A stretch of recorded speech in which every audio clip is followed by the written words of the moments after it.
चलिए देखिए, ऐसा है आपका जो चैप्टर नंबर 1 है फिजिक्स के अंदर, क्या नाम है? फील्ड, इलेक्ट्रिक चार्जेस या इलेक्ट्रिक चार्ज एंड फील्ड्स। चलिए समझते हैं। बस भाई, इलेक्ट्रिक चार्ज एंड फील्ड क्या है भाई, ये चैप्टर समझते हैं। काफी बड़े चैप्टर से स्टार्टिंग के मैं आपको बता दूं, फिजिक्स के स्टार्टिंग के 2 चैप्टर ने लगभग 1.5 से 2 महीना ले जाएंगे। शुरुआत के 2 चैप्टर्स, मतलब ये हैं सबसे लेंथीएस्ट चैप्टर पूरे सिलेबस के। एक चैप्टर बीच में आएगा बड़ा, रे ऑप्टिक्स, तो लेंथी है, ज़्यादा मार्क्स के तो नहीं है, 4-4 नंबर के चैप्टर हैं बस ये, ठीक है, लेकिन लेंथी बहुत है। तो समझते हैं, स्टार्ट करते हैं क्लास को इस बात से कि क्या होता है इलेक्ट्रिक चार्ज। क्या होता है इलेक्ट्रिक चार्ज? तो कोई क्लास में है जो बता सकता है कि what do you mean by electric charge?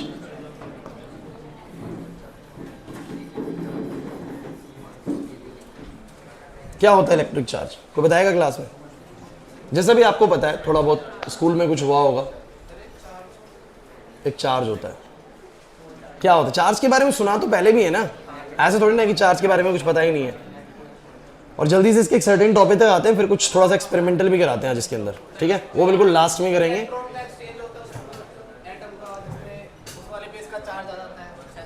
ठीक है, चलो और कोई बच्चा? What do you mean by electric charge? अच्छा, क्या ये चार्ज है? ये चार्ज है? अक्षत भाई, मेरे पास ये स्टाइलस है, क्या ये चार्ज है? फिलहाल चार्ज है। अच्छा, ये चार्ज है? सब चीजें, मतलब हमारे आसपास अभी सारी चीजें चार्ज है? पक्का? कितनों को लगता है कि सब चीजें चार्ज है? हमारे आसपास जितनी भी चीजें वो सब चार्ज है, इन सबके पास चार्ज है? कितनों को लगता है? अरे अभी तो हाँ कर रहे थे बहुत सारे बच्चे। और कितनों को लगता है कि इन पे चार्ज नहीं है? अब देखिए, दोनों ही बातें जो है ना बिल्कुल पूरे तौर पे सही नहीं है। समझाता हूं मैं क्या चीज है, समझने की कोशिश करें। देखिए, आप लोगों को एक बात समझनी पड़ेगी, इस दुनिया का कोई भी सब्सटेंस जो है वो किससे मिलके बना है? आप मुझे बताइए। एटम से मिलके ना। भाई मेरे पास ये चीज है तो ये भी एटम से मिलके बनी है। कोई आयरन की रोड है तो उसमें आयरन के एटम है, कोई कॉपर की वायर है तो उसमें कॉपर के एटम्स है, एल्यूमिनियम की चीज है तो एल्यूमिनियम के एटम्स है। तो इस दुनिया में हर एक सब्सटेंस किससे मिलके बना हुआ है? एटम से। और छोटी क्लास से एक बात सीखते आ रहे हो कि जो एटम होता है वो क्या होता है? एटम में सर एक न्यूक्लियस होता है और उसके चारों तरफ इलेक्ट्रॉन्स रिवॉल्व करते हैं। हालांकि ऑर्बिटल वाली कहानी अलग है, लेकिन फिलहाल तो आप ऐसे ही मान के चलते हैं कि एटम के अंदर एक न्यूक्लियस है और बाहर क्या है? इलेक्ट्रॉन्स रिवॉल्व कर रहे हैं। अच्छा, न्यूक्लियस में कैसा चार्ज होता है? बोलो पॉजिटिव चार्ज, बिकॉज अंदर प्रोटॉन्स होते हैं, और बाहर जो घूम रहे होते हैं इलेक्ट्रॉन्स वो कैसे होते हैं? Negatively charge. अच्छा, तो मुझे एक बात बताइए कि पॉजिटिव ज्यादा होता है एटम के अंदर या नेगेटिव ज्यादा होता है? सर बराबर होता है। लाइक अगर आप बोलते हैं कि मेरे पास सोडियम का एटम है, तो सोडियम के एटम का एटॉमिक नंबर आप लोग 11 बोलते हैं। 11 का मतलब क्या होता है कि इसके पास 11 प्लस का चार्ज है और 11 ही इसके पास माइनस का चार्ज है। 2,8,1 करके आप इलेक्ट्रॉन्स को बांटते थे। लेकिन एक बात तो पक्की है कि एटम के अंदर जितना पॉजिटिव होता है उतना ही नेगेटिव होता है। हर एटम न्यूट्रल होता है। ओवरऑल बोलो क्या होता है? न्यूट्रल। तो अगर इस दुनिया में कोई भी सब्सटेंस है तो वो डेफिनेटली किससे मिलकर बना हुआ? पहली बात तो एटम से मिलकर बना हुआ है। और हर एटम में जितने प्लस हैं उतने ही बोलो क्या है? माइनस है। अब इसके अंदर क्या एक एटम है? नहीं सर, इसके अंदर तो बहुत सारे एटम्स हैं। चलो मान लेते हैं कि लाखों करोड़ों एटम्स हैं और हर एटम के पास जितना प्लस उतना ही बोलो क्या? तो इसके पास जितने मर्जी एटम हो, मैं बोलूं कि मेरे पास कोई भी आयरन की रोड है, उसमें सारे के सारे किसके एटम्स है? बोलो आयरन के एटम्स हैं। आयरन के एटम्स हैं। चलो इसको हटा देता हूं, थोड़ा केमिस्ट्री तो चला जाएगा, लेकिन मैं आपको एक बात सिंपल सी कहता हूं कि अगर ये चीज एटम से मिलकर बनी हुई है और हर एटम के अंदर जितना प्लस है उतना ही माइनस है, तो जितने मर्जी एटम हो मैं ये बोल सकता हूं कि इसके अंदर जितने प्लस के चार्जेस होंगे उतने ही बोलो क्या चार्जेस होंगे? माइनस के भी। इस बात को आपको समझना पड़ेगा कि इसके अंदर अगर करोड़ों एटम भी हैं तो हर एक एटम के अंदर जितना प्लस है उतना ही बोलो क्या है? माइनस है। बस फर्क इतना सा हो जाता है, सोडियम में अगर 11 प्लस तो 11 माइनस। आयरन की बात करूं तो 26 एटॉमिक नंबर होता है इसका, तो 26 प्लस तो 26 माइनस, लेकिन जितना प्लस उतना ही तो बोलो क्या? माइनस। इसका मतलब ये निकल के आता है कि कोई भी मेरे पास सब्सटेंस होगा उसमें जितने प्लस के चार्जेस हैं, जितने प्लस के चार्जेस हैं, समझने की कोशिश करना बच्चों, जितना प्लस है उतना ही बोलो क्या है? माइनस भी है। मींस ओवरऑल एक एटम बोलो क्या होता है? न्यूट्रल होता है। क्या होता है बोलो? तो आपसे कोई पूछे ना कि किसी चीज के ऊपर चार्ज है या नहीं, तो आप बोलेंगे देखिए पॉजिटिव चार्ज भी है, नेगेटिव चार्ज भी है, चार्जेस तो हैं उसके पास, लेकिन नेट चार्ज 0 है। नेट चार्ज बोलो क्या है? क्योंकि जितना प्लस है उतना ही बोलो क्या है? माइनस। मेरी बात को समझने की कोशिश करना कि मेरे सामने जो ये रोड रखी हुई है, इस रोड के अंदर जितने भी पार्टिकल्स हैं जिससे ये मिलके बना हुआ है वो सब एटम्स है, और एटम्स क्या होते हैं, जितना प्लस रखते हैं उतना ही बोलो क्या रखते हैं, माइनस। तो कुल मिला के मैं ये बोल सकता हूं कि इस पूरी रोड के पास अगर 1000 प्लस है तो 1000 ही माइनस है। ओवरऑल इसके ऊपर नेट चार्ज बोलो कितना है, 0। सो एवरी बॉडी, हर बॉडी इनिशियली बोलो क्या है, न्यूट्रल है। ये भी न्यूट्रल है, ये भी न्यूट्रल है, ये भी न्यूट्रल है, आप भी न्यूट्रल है, हर चीज यहां पर बोलो फिलहाल क्या है, न्यूट्रल है। और न्यूट्रल क्यों है, since it contains equal number of positive and equal number of negative charges. And why it contain equal number of positive and negative charges, since her चीज किससे मिलकर बनी हुई है, एटम से, और एटम के अंदर से जितना प्लस होता है उतने बोलो क्या होता है, माइनस। तो मैंने कहा इसके अंदर जितने मर्जी प्लस हो उतने ही बोलो क्या होंगे, माइनस। तो ओवरऑल हर एक बॉडी के पास जितना प्लस उतना ही माइनस, ओवरऑल वो क्या हो जाएगा, न्यूट्रल हो जाएगा। तो ये बात सबको यहां तक की बात समझ में आ जाती है। अभी तक चार्ज की बात ही नहीं हुई, तो मैंने टॉपिक शुरू ही नहीं करा है। बस मैं तो अभी तक वो बात कर रहा हूं जो 9th 10th के बच्चों से भी करी जा सकती है कि इस दुनिया में हर चीज एटम से मिलकर बनी हुई है, और एटम में इक्वल पॉजिटिव और इक्वल नेगेटिव होता है। तो हम कह सकते हैं कि एवरी बॉडी, हर बॉडी इनिशियली बोलो क्या होती है, न्यूट्रल होती है। चार्ज आएगा उस पर किसी तरीके से। बचपन में एक खेल आप लोगों ने करा, ऐसे स्केल को सर पे रब किया, रब करने के बाद ऐसे कागज उठ गया, तो ये आपने उसके ऊपर चार्ज क्रिएट करा। कैसे क्रिएट हुआ वो आपको समझाया जाएगा अभी, लेकिन पहले आप समझिए कि वो स्केल भी पहले न्यूट्रल ही था, क्योंकि उसमें जितने प्लस थे उतने ही माइनस थे। यहां तक में किसी को कोई डाउट है तो आप मुझे बताइए, सही है। अब देखिए इलेक्ट्रिक चार्ज आता कैसे है। बचपन में आप लोगों ने एक चीज करी, ध्यान से कार्तिक इधर, आपने स्केल को बालों पे रब किया और आपने पाया कि उसके बाद ये स्केल था, इसको आपने मान लेते हैं यहां पर कुछ पीस ऑफ पेपर्स थे, ध्यान देखना, कुछ पीस ऑफ पेपर्स थे, ये विदाउट रबिंग आप लेके आ रखे हैं। अभी आपने इसको रब नहीं किया है, विदाउट रबिंग, तो आप पाते हैं कि कोई अट्रैक्शन नहीं हुई। जब तक इसको रब नहीं करा कोई अट्रैक्शन नहीं हुई। लेकिन जैसे ही इसको रब करा, जैसे ही स्केल को आपने अपने सर पे क्या करा बोलो, रब किया, समझने की कोशिश करना। जैसे ही आपने स्केल को रब किया, ये बोल देते हैं विद रबिंग, विद रबिंग, तो आप जैसे ही इस स्केल को रब करके लेके आते हैं, आप पाते हैं कि ये पीस ऑफ पेपर इसकी तरफ अट्रैक्शन दिखाना स्टार्ट कर देते हैं। तो ऐसा क्या हुआ जो रबिंग से पहले नहीं था और रबिंग के बाद हो गया? तो मैं ये कहूंगा कि इस स्केल के पास जब तक मैंने रबिंग नहीं करी थी, इसके पास जितने पॉजिटिव चार्जेस थे उतने ही बोलो क्या थे, नेगेटिव चार्जेस थे। समझने की कोशिश करना। ओवरऑल ये बॉडी बोलो क्या थी, न्यूट्रल थी। ओवरऑल इसके ऊपर नेट चार्ज बोलो क्या था, न्यूट्रल था। समझने की कोशिश करना। लेकिन रबिंग के बाद देखिए, कोई भी दो चीजों को आप लोग जब रब करते हैं, बालों को, यहां पर बाल भी एक बॉडी होगी और ये पेन भी है, स्केल भी एक बॉडी हो गया, ठीक है ना। आओ जल्दी आओ। एग्जाम्पल के तौर पे एक प्लास्टिक ले लेते हैं, चलो कोई नहीं।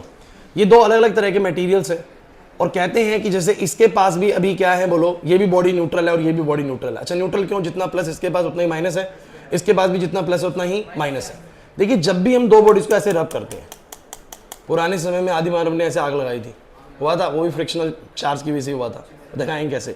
तो इन्होंने जैसे ही दो चीजों को ऐसे रब करा, अब रब करने पे होता क्या है बेसिकली कि दो बॉडीज के एटम्स ना मॉलिक्यूलर लेवल पे एक दूसरे के कांटेक्ट में आते हैं। मतलब उनके एटम्स जो होते हैं, देखो आपको नहीं दिख रही हैं चीजें, बट जब ये ऐसे रब होते हैं ना तो इनके एटम्स एक दूसरे के साथ टकराते हैं। अच्छा, मुझे एक बात बताना, आप लोग, क्या आप लोगों ने ये चीज पढ़ी हुई? थोड़ा सा ब्रेक लगा रहा हूं उस चीज में, कि अगर इस एटम के अंदर ये इलेक्ट्रॉन रिवॉल्व कर रहा है, सुनते चलो सारी बातें, तो ये इलेक्ट्रॉन इस न्यूक्लियस से बाउंड है। क्यों भाई? इलेक्ट्रोस्टैटिक अट्रैक्शन है प्लस माइनस की। लेकिन क्या आपको नहीं पता कि इलेक्ट्रॉन फ्री भी हो सकता है अगर एनर्जी मिल जाए तो?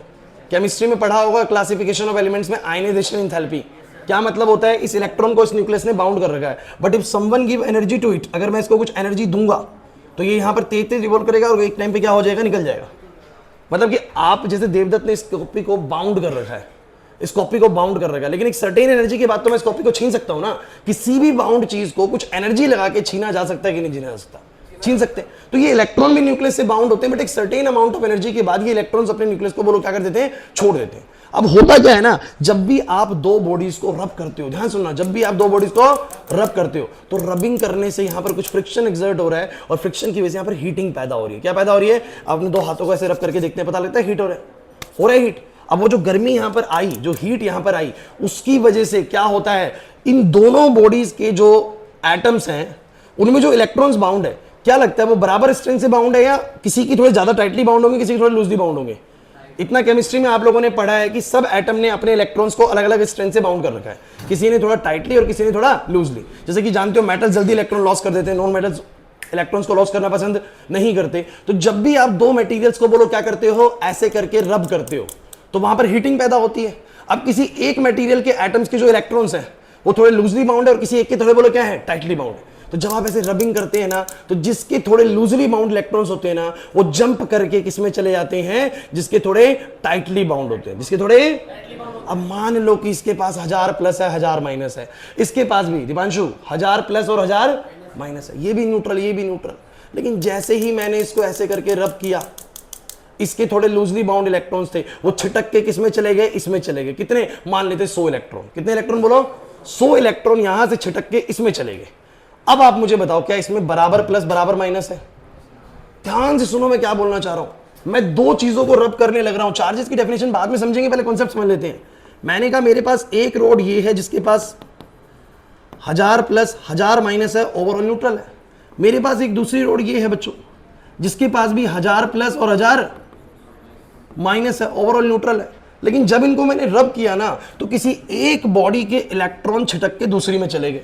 ऐसे कैसे चले गए सर? क्योंकि सर किसी एक के थोड़े टाइटली बाउंड थे, किसी एक के थोड़े से लूजली बाउंड थे। और ऐसा होता है केमिस्ट्री में, आप लोग जानते हो कि सब एटम्स के पास अपने इलेक्ट्रॉन्स को पकड़ने की क्षमता अलग अलग है। आयनाइजेशन एंथैल्पी पढ़ी होगी, अगर नहीं पढ़ा है तो ज्यादा कोई टेंशन वाली बात है नहीं। समझ लीजिए कि सबने अपने इलेक्ट्रॉन्स को अलग अलग ताकत से पकड़ के बैठे। इस क्लास में भी आप सबकी ताकत अलग अलग है अपनी कॉपी को पकड़ने की, तो वैसे ही हर एटम ने अपने इलेक्ट्रॉन्स को अलग अलग स्ट्रेंथ से बाउंड कर रखा है। तो जब आप इन दो चीजों को रब करते हैं ना, तो हमेशा किसी एक बॉडी जिसके इलेक्ट्रॉन थोड़े से बोलो कैसे बाउंड होते हैं, लूजली बाउंड, वो अपने इलेक्ट्रॉन्स को छुटक देती है और दूसरी बॉडी में वो इलेक्ट्रॉन्स शिफ्ट हो जाते हैं।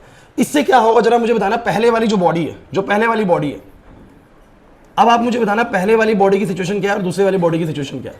ध्यान सुनना, पहले वाली बॉडी के पास 1000 प्लस है, प्लस तो अभी भी 1000 ही रहेगा क्योंकि क्या शिफ्ट हुए, इलेक्ट्रॉन्स। इलेक्ट्रॉन्स पे कैसे चार्ज होता है, माइनस का। 100 इलेक्ट्रॉन शिफ्ट हो जाने से इसके ऊपर कितना चार्ज हो गया, इलेक्ट्रॉन 900 ही बचे इलेक्ट्रॉन। और अब इसके पास 100 प्लस का चार्ज ज्यादा हो गया। मतलब ये बॉडी कैसी चार्ज होगी, ये बॉडी होगी पॉजिटिवली चार्ज। समझने की कोशिश करें, नहीं आया समझ में मुझे बता देना। ये बॉडी होगी पॉजिटिवली चार्ज, समझने की कोशिश करें। और क्योंकि 100 इलेक्ट्रॉन इसके पास चले गए हैं, तो ये वाले के पास पॉजिटिव तो अभी भी इसके पास भी 1000 ही है, लेकिन नेगेटिव इसके पास कितने होंगे, 1100। समझने की कोशिश करो। और ये बॉडी कैसी होगी बोलो, माइनस, इसके पास नेगेटिव चार्ज हो गया। मींस जब तक मैंने बॉडीज को रब नहीं करा था तब तक उनके ऊपर कोई चार्ज नहीं था, बट रब करते के साथ ही किसी एक बॉडी ने जिसके इलेक्ट्रॉन थोड़े लूजली बाउंड थे, उसने अपने इलेक्ट्रॉन को छिटक दिया और वो इलेक्ट्रॉन दूसरे में चले गए, जिससे अब दोनों बॉडीज चार्ज होगी। जिससे अब, क्योंकि पहले दोनों बॉडीज में इक्वल पॉजिटिव और इक्वल नेगेटिव थे, बट आफ्टर रबिंग दोनों बॉडीज में इनइक्वालिटी आ गई पॉजिटिव नेगेटिव की। इनइक्वालिटी का मतलब अब इक्वल नहीं रहे। इसने 100 इलेक्ट्रॉन उधर फेंक दिए ना, तो उसमें भी इक्वल नहीं रहे और इसमें भी इक्वल नहीं रहे। अब ये भी चार्ज होगी, वो भी चार्ज होगी, ये पॉजिटिवली चार्ज होगी, वो नेगेटिवली चार्ज होगी। इतनी बात समझ में आई आप लोगों को? और मुझे बताना जरा, अभी जो स्केल वाला सीन है वो आप समझ गए होंगे। स्केल में क्या हुआ, आपने स्केल को ऐसे सर पे रब करा, तो मुझे बताओ क्या हुआ होगा। स्केल ने, सपोज करते हैं कि स्केल के इलेक्ट्रॉन थोड़े लूजली बाउंड है, तो स्केल ने अपने इलेक्ट्रॉन्स को छिटक के किसमें डाल दिया, बालों में। तो बाल कैसे चार्ज हो गए, नेगेटिवली। और आपका स्केल कैसे चार्ज हो गया, जैसे ही आपके स्केल के ऊपर चार्ज आया, चार्ज ने एक हरकत करी। चार्ज ने क्या हरकत करी, इस पीस ऑफ पेपर को अट्रैक्ट कर लिया। विदाउट चार्ज ये अट्रैक्शन नहीं था, चार्ज के आते अट्रैक्शन हो गया। यहीं से हम चार्ज को समझना स्टार्ट करेंगे कि चार्ज एक्चुअली क्या चीज है। चार्ज जैसे ही आया एक हरकत हुई। हरकत क्या हुई, चीजें क्या होगी बोलो, अट्रैक्ट हो गई। क्या होगी, अट्रैक्ट। अब मैं कुछ डेफिनेशन लिखने वाला हूं, ध्यान से समझना। कहते हैं that electric charge is a characteristic which when, ध्यान से देखते चलना, which when acquired by a particle it will starts attracting or repelling other particles। Class ध्यान से सुनना, मैं बता रहा हूं शुरुआत के 5-10 मिनट ये बड़े इंपॉर्टेंट है, क्योंकि यहां पर आप इलेक्ट्रिक चार्ज को समझ जाएंगे अच्छे से कि चार्ज होता क्या है। तो मैंने बोला कि इलेक्ट्रिक चार्ज तो एक कैरेक्टरिस्टिक है। कैरेक्टरिस्टिक कैसी चीजें होती हैं, कैरेक्टरिस्टिक ऐसी होती है जैसे कि मैं बोलूं कि अक्षरा ऑनेस्ट है, तो ये ऑनेस्टी जो है ना कैरेक्टरिस्टिक है। किसी के पास हो भी सकती है और किसी के पास नहीं भी हो सकती। ऑनेस्टी ऐसे कुछ नहीं कि दुकान से चलेगा ऑनेस्टी खरीद लाए, नहीं।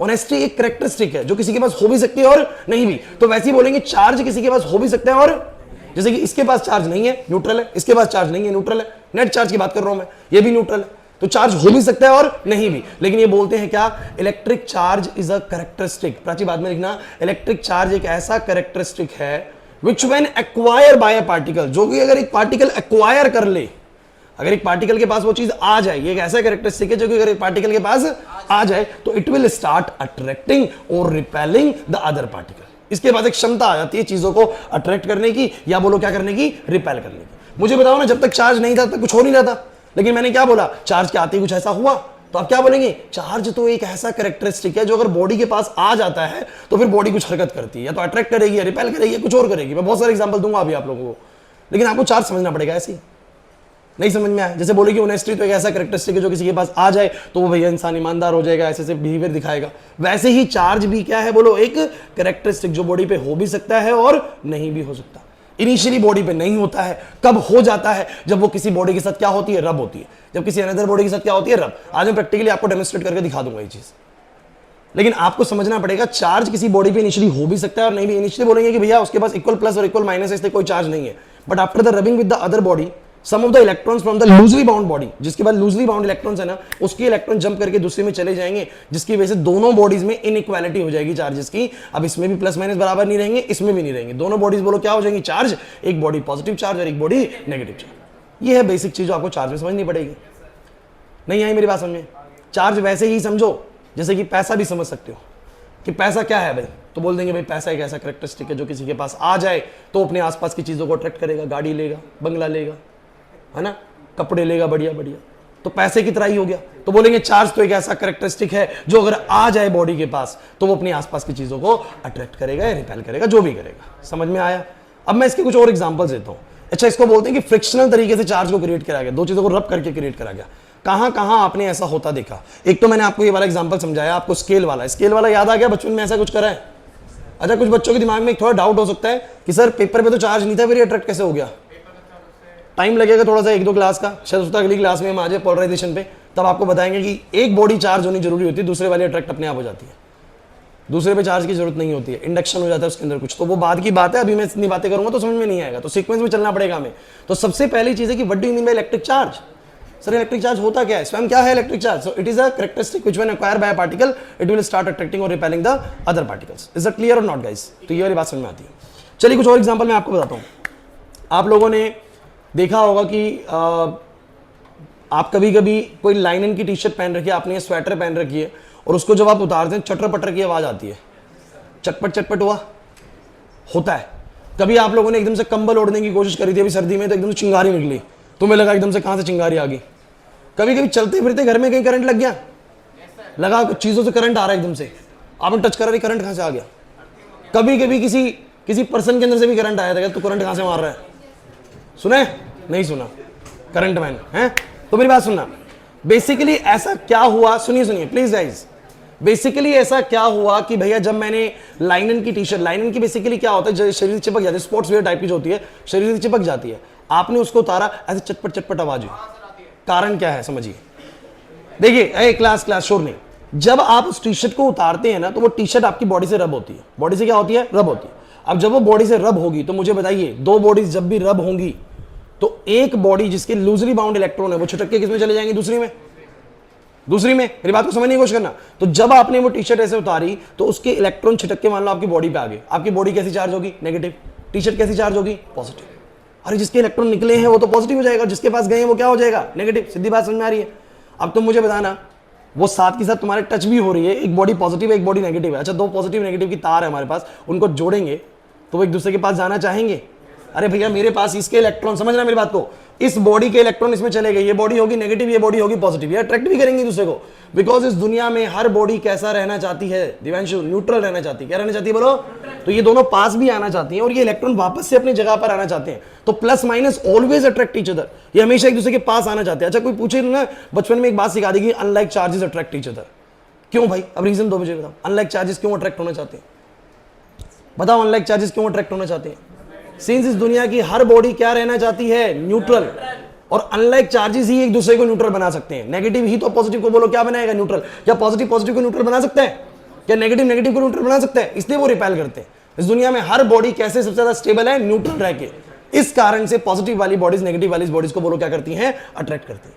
तो मेरी बात को समझने की कोशिश करें कि जब प्लस माइनस मिलता है ना, तो बेसिकली स्पार्क जनरेट हो सकता है, लाइट निकल सकती है। तो वो जो चटपट की आवाज आती है ना, उस समय मैं आपको बताऊं कि दिन की रोशनी में अगर आप कर रहे हैं तो भैया लाइट इतनी निकलती नहीं कि आपको नजर आए। अदरवाइज वो चटपट की आवाज क्या है कि जब आपने वो टी शर्ट उतारी तो आपकी बॉडी पे आया, मान लो पॉजिटिव चार्ज, टी शर्ट पे आया नेगेटिव चार्ज, और प्लस माइनस ऐसे मिल रहा है, और प्लस माइनस मिल रहा है तो क्या होगा, साउंड आएगी, या तो क्या आएगी बोलो, साउंड आएगी, या बेसिकली लाइट निकलेगी, लाइट निकलेगी। अब वो क्या होता है कि दिन की रोशनी में वो लाइट नजर नहीं आती, लेकिन अगर रात का अंधेरा है तो अगर आप उसको ऐसे निकाल रहे हैं ना तो आंखों के आगे चिंगारी भी आएगी हल्की फुल्की। हुआ है कभी ऐसा? होता है। अरे आप लोगों ने मुझे एक बात कही, रात को कभी ऐसे कंबल ओढ़ा, कभी रात को ऐसे कंबल ओढ़ा तो आपको कंबल में से ऐसे चिंगारी से नहीं निकलती भाई? आती है, बहुत बढ़िया आती है। क्यों? उस समय अंधेरा है, उस समय बोलो क्या है, अंधेरा है। अब अंधेरे में जब वो प्लस माइनस मिलते हैं ना, तो वहां पर क्या होता है, साउंड भी आती है और लाइट भी निकलती है। तो मैंने क्या बोला, जब तक चार्ज नहीं था ऐसा कुछ नहीं हो रहा था, लेकिन चार्ज के आते के साथ ही क्या हुआ, रबिंग के बाद चार्ज के साथ ही क्या हुआ, चार्ज एक ऐसा कैरेक्टरिस्टिक है जिसके आते के साथ ही बॉडीज ने कुछ ना कुछ हरकत शो करी।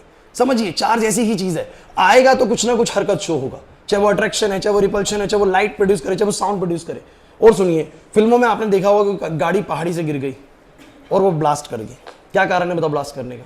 कोई बाइक वाला रोड पे गिर गया और बहुत चिंगारी से निकली। सोच लो, अब सोच लो, जब बाइक वाला रोड पे गिरेगा तो क्या होगा बताओ जरा? बाइक का मेटल रोड से ऐसे घिसेगा, ये बातें नहीं, बाइक का मेटल ऐसे रोड से घिसेगा, और जब बाइक का मेटल ऐसे रोड से घिसेगा तो बताओ क्या होगा? बाइक के मेटल के इलेक्ट्रॉन हो सकता है रोड में चले जाएं। रोड बोलो कैसी चार्ज होगी, नेगेटिव, बाइक कैसी होगी, और वो पॉजिटिव नेगेटिव ऐसे मिलता हुआ जाएगा तो क्या निकलेगा, स्पार्क निकलेगा, चिंगारी निकलेगी। तो वो निकलती है चिंगारी, तो गिरता है तो चिंगारी निकलती है। हुआ कि नहीं हुआ? अच्छा, अब गाड़ी में सोचो ब्लास्ट क्यों हुआ, पहाड़ी पे गिरी जब, तो जब पहाड़ों पे गिरी तो पहाड़ों पे थे भैया चट्टाने, पत्थर थे बेसिकली। उन पत्थरों पे जब गाड़ी का मेटल ऐसे फ्रिक्शन लगा, ऐसे गिरा, रब हुआ, तो बेसिकली गाड़ी बार बार टकराई, और जब वो बार बार टकराई तो फिर चार्ज क्रिएट हुआ, पहाड़ी पे नेगेटिव हो गया, मान लो आपकी गाड़ी पे पॉजिटिव हो गया, फिर क्या हुआ, स्पार्क निकला। और भैया जब गाड़ी इतनी नीचे गिरेगी तो आपका फ्यूल टैंक तो फट ही जाएगा। फ्यूल टैंक को तो थोड़ी सी चिंगारी चाहिए, स्पार्क चाहिए, क्या होगा, फ्यूल टैंक फट गया, जहां स्पार्क ने उसको थोड़ा सा भी इग्निशन दे दिया, वो क्या कर जाएगी, गाड़ी ब्लास्ट कर जाएगी। तो पहाड़ी से नीचे गिर के ब्लास्ट क्यों हो जाती है? क्योंकि जब गाड़ी बार बार मल्टीपल टाइम टकराती है तो उसके ऊपर एक अच्छा खासा चार्ज क्रिएट हो जाता है, और वो प्लस माइनस के चार्जेस जब ऐसे मिलते हैं तो क्या जनरेट होता है, स्पार्क, और फ्यूल टैंक फटने की वजह से ब्लास्ट कर जाएगा। समझ आया कि नहीं आया? नहीं आया समझ में? चौक से, इवन आपके स्कूल में टीचर चौक से पढ़ा रहे हैं ना, चौक से बोर्ड पे लिख रहा है, तो वो भी क्या है बोलो, वो भी फ्रिक्शनल इलेक्ट्रिसिटी पैदा कर रहा है। यही वाला चार्ज कैसे पैदा कर रहा है, कैसे इधर देखो अक्षत यहां पर। तो मैंने जब बोर्ड पे ऐसे लिखा चौक से, तो मुझे बताओ चौक किससे रब हुई? चौक बोर्ड से रब हुई। जब चौक बोर्ड से रब हुई तो क्या हुआ, एक जैसे बोर्ड मान लो पॉजिटिवली चार्ज हो गया, चौक के पार्टिकल कैसे चार्ज हो गए, नेगेटिव, पॉजिटिव नेगेटिव चिपकते चले गए, पॉजिटिव नेगेटिव चिपकते चले गए, चौक के पार्टिकल उसके चिपक रहे, पॉजिटिव नेगेटिव अट्रैक्शन। फिर दोबारा से यही वाला है कि नहीं? तो सारा कुछ जो चार्ज क्रिएट हो रहा है किसकी वजह से हो रहा है, रबिंग की वजह से। अच्छा, उसी चौक से मुझे आप लोग एक बात बताओ, प्लेन सर्फेस पे लिख के दिखा दो, इस पे चौक चला के दिखा दो, क्यों नहीं चलेगी बताओ? क्योंकि ये बिल्कुल कैसा सरफेस है बोलो, प्लेन, और प्लेन सरफेस पे फ्रिक्शन नहीं लग पाएगा। फ्रिक्शन, जब तक फ्रिक्शन नहीं लगेगा, रबिंग नहीं होगी, एक बॉडी के इलेक्ट्रॉन दूसरे में शिफ्ट नहीं होंगे और चार्जेस भी क्रिएट नहीं होंगे। तो आपको समझना पड़ेगा, जितने भी मैंने आपको भी एग्जांपल्स दिए हैं, याद नहीं करने को एग्जांपल, बस समझना है सिचुएशंस को। जितने भी मैं आपको एग्जांपल दे रहा हूं, इन सब में मुझे बताइए चार्ज कैसे क्रिएट हो रहा है। क्या बॉडीज इनिशियली ही क्या चार्ज थी? नहीं सर, इनिशियली सबके पास जितना प्लस था उतना ही बोलो क्या था, माइनस था। इनिशियली कोई कुछ हरकत नहीं कर रहा था, ना ये कुछ हरकत कर रहा था, कोई भी बॉडी इनिशियली कोई हरकत नहीं कर रही थी। लेकिन जैसे ही वो किसी दूसरी बॉडी से बोलो क्या हुई, रब हुई। क्या हुई बोलो, रब हुई। चाहे वो बाइक ऐसे रोड पे घिसड़ी, चाहे गाड़ी नीचे गिरी, चाहे चौक बोर्ड पे चली, चाहे वो टी-शर्ट आपकी बॉडी से रब हुई, चाहे ये स्केल रब हुआ आपके बालों से, कोई भी दो बॉडीज एक दूसरे के साथ क्या हुई, रब हुई। तो क्या होता है ऐसे में, तो जब वो रब होती हैं तो रबिंग के दौरान वहां पर हीट पैदा होती है, और वो हीट किसी एक बॉडी के अंदर जो एटम्स हैं उसमें जो इलेक्ट्रॉन्स मौजूद हैं उसके इलेक्ट्रॉन्स को छिटक के दूसरे में डाल देती है। किसके इलेक्ट्रॉन छिटकते होंगे? जिसके इलेक्ट्रॉन थोड़े से क्या होते होंगे, लूजली बाउंड होते होंगे, उसके छिटक के दूसरी में चले जाते होंगे, जिसकी वजह से ना अब इसमें इक्वल रहते प्लस माइनस, ना दूसरी में इक्वल रहते प्लस माइनस, दोनों ही बॉडीज बोलो क्या हो जाती है, चार्ज हो जाती है। और चार्ज आने के बाद क्या होता है, अब कुछ हरकत होगी, चाहे वो चीजों को अट्रैक्ट करेगा, चाहे वो साउंड प्रोड्यूस करेगा, चाहे वो लाइट प्रोड्यूस करेगा। तो हमने चार्ज को कैसे डिफाइन कर दिया, हमने कहा चार्ज तो एक ऐसा कैरेक्टरिस्टिक है जो अगर किसी बॉडी के पास आ जाए तो वो इट विल स्टार्ट अट्रैक्टिंग और repelling the other particles. Clear हुआ कि नहीं? नहीं आई मेरी बात समझ में? पक्की बात है। तो ये तो है बच्चों इलेक्ट्रिक चार्ज। अब कोई अगली बात क्या, सुनते चलिए। फील्ड की बात हल्की सी बता रहा हूं, चैप्टर पूरा पढ़ना है लेकिन हम चैप्टर का बस इंट्रोडक्शन पार्ट पढ़ रहे हैं अभी। फील्ड क्या है बेसिकली, आप मुझे बताना सब बच्चे। फील्ड आप आज से नहीं पढ़ रहे, बहुत पहले से पढ़ रहे हैं। ये एक ऑब्जेक्ट है, ये नीचे आता है। अगर मैं यहां से कोई चीज को छोड़ूं, ध्यान देना भाई, यहां से किसी को छोड़ूं, अपने आप कहां जाएगी? नीचे जाएगी। कौन सा फोर्स है? कौन सा फोर्स है? ध्यान देना, ध्यान देना। कौन सा फोर्स है? ग्रेविटेशनल फोर्स है। कौन सा फोर्स है? ग्रेविटेशनल फोर्स है। इस दुनिया में दो तरह के फोर्सेस होते हैं बच्चों, एक होते हैं कॉन्टैक्ट फोर्सेस, एक होते हैं बच्चों non contact forces. Non contact forces, इनको हम लोग फील्ड फोर्सेस भी बुलाते हैं। समझना मेरी बात को। कॉन्टैक्ट फोर्सेस क्या है? मैंने देवदत्त को ऐसे पकड़ा, खींच लिया, दो बॉडीज के बीच में कॉन्टैक्ट है, क्या है बोलो? कॉन्टैक्ट फोर्स हो गया। सिंपल। मैंने टेबल को ऐसे खींचा, कॉन्टैक्ट फोर्स हो गया। लेकिन सबने एवेंजर मूवी देखी हुई है, एवेंजर्स देखी होगी, लड़कों ने खासकर देखी होगी। थोर ऐसे अपना हाथ बढ़ाता है, हथौड़ा उसके हाथ में आ जाता है बिना किसी कॉन्टैक्ट के, होता है? अभी मुझे बताइए जरा, ये पेन अपने आप नीचे जा रहा है, अर्थ इसको अपने आप खींच रही है, क्या हाथ बढ़ाया अर्थ ने? नहीं सर, बिना किसी कॉन्टैक्ट के खींचा चला जा रहा है। हो रहा है ना? समझिए ये कैसा फोर्स है बोलो? Non contact. और सुनिए, आपने सबने सुना होगा ये मैग्नेट है, नॉर्थ पोल साउथ पोल, क्या है बोलो? मैग्नेट। ये मैग्नेट क्या करेगी? यहां पर कोई आयरन के पार्टिकल्स रख दीजिए, आयरन के पार्टिकल्स रख दीजिए, बिना किसी कांटेक्ट करे खींचे चले जाएंगे। बोलो होगा कि नहीं होगा? बिना किसी कांटेक्ट करे। मुझे बताइए, अगर इस स्केल को मैं चार्ज कर लाऊं, इस स्केल को मैं चार्ज कर रहा हूं, तो मुझे बताइए क्या इन पेपर से कांटेक्ट करना पड़ेगा या अपने आप अट्रैक्ट हो जाएगा? अपने आप अट्रैक्ट हो जाएगा। समझिए मेरी बात को। तो कुछ फोर्सेस कांटेक्ट और कुछ फोर्सेस बोलो क्या है? नॉन कांटेक्ट है। स्वयं कॉन्टैक्ट फोर्सेस कौन से? जिनमें दो बॉडीज के बीच में कॉन्टैक्ट होगा। नॉन कॉन्टैक्ट कौन से? जिनमें कॉन्टैक्ट के बिना ही काम हो जाएगा। तो कहते हैं कि जितने भी फोर्सेस नॉन कॉन्टेक्चुअल होते हैं, जिनमें कॉन्टैक्ट नहीं होता दो बॉडीज के बीच में, उनके बीच में कुछ तो ऐसा जरूर होता है जो इस काम को करता है। उनका नाम हमने क्या रख दिया? फील्ड्स। क्या नाम रख दिया? हमने माना कि भैया ये ऑब्जेक्ट अगर नीचे जा रहा है ग्रेविटेशनल फोर्स के कारण, तो पक्का कुछ ना कुछ तो बीच में ऐसी चीजें हैं जो इसको खींच रही हैं। इनको हमने क्या बुलाया बोलो? फील्ड्स बुलाया। क्या बुलाया बोलो? यहां वाली फील्ड्स को बोलो क्या नाम दिया गया? Gravitational field. क्या नाम दिया गया? क्योंकि ग्रेविटेशनल फोर्स था तो हमने कहा भैया ग्रेविटेशनल फील्ड होगा। यहां पर कौन सी? ये मैग्नेटिक फोर्स है। कौन सा फोर्स है बोलो? मैग्नेटिक। तो इन फील्ड्स का नाम बोलो क्या रख दिया? मैग्नेटिक फील्ड्स रख दिया। हमने कहा भैया बिना कॉन्टैक्ट के कोई काम हो रहा है तो पक्का बीच में कुछ ना कुछ फील्ड्स होंगी, उनको नाम दे देते हैं। इसको ग्रेविटेशनल फील्ड नाम दे दिया, इसको मैग्नेटिक फील्ड्स नाम दे दिया। और इसको, क्योंकि ये इलेक्ट्रिक चार्ज की वजह से था, किसकी वजह से बोलो? इलेक्ट्रिक चार्ज के आने की वजह से ये अट्रैक्शन पैदा हुआ था, इसका नाम इलेक्ट्रिक फील्ड रख दिया। नहीं आया समझ में? पक्का? मैं क्या बोलना चाह रहा हूं आप लोगों को क्लियर हो रहा है? तो फील्ड्स कब लगती हैं बोलो? जब कोई नॉन कॉन्टेक्चुअल फोर्स होता है तो हम मान के चलते हैं कुछ फील्ड्स है। इसका मैं एक उदाहरण दे सकता हूं तुम लोगों को, जब मैं पढ़ाऊंगा इलेक्ट्रिक फील्ड को, तो एक एग्जांपल बड़ा इंपॉर्टेंट है। आप लोगों ने कभी देखा होगा मकड़ी अपना शिकार कैसे करती है? देखा है कभी? जाले से करती है। बहुत बढ़िया। मकड़ी अपना शिकार पता है कैसे करती है? वो स्पाइडर जो होता है ना, वो कुछ इस तरीके से काम करता है, समझना। ड्राइंग देखो मेरी थोड़ी ऐसी है भाई, समझ लेना। स्पाइडर है तो ये करता है, एक बहुत ही बारीक ना जाल बुनता है अपने चारों तरफ। ये बहुत ही बारीक जाल बोलते हैं अपने चारों तरफ। ऐसा जाल जो दिखता नहीं है। किसको नहीं दिखता? हमें भी कभी कभी नहीं दिखता। और छोटे मोटे कीड़ों को तो क्या ही दिखेगा, जो हवा में उड़ रही हैं, छोटी मोटी मक्खियां उड़ रही हैं, छोटे मोटे इंसेक्ट्स उड़ रहे हैं। अब ये क्या करता है? एक जगह पे बैठ जाता है और एक दो दिन काम करता है और अपने चारों तरफ एक जाल बुन देता है। बुन दिया, अब कोई चीज़ उड़ती हुई आएगी, इसमें क्या हो जाएगी? बाद में लिखना। इसमें क्या हो जाएगी? वो कीड़ा फंस जाएगा।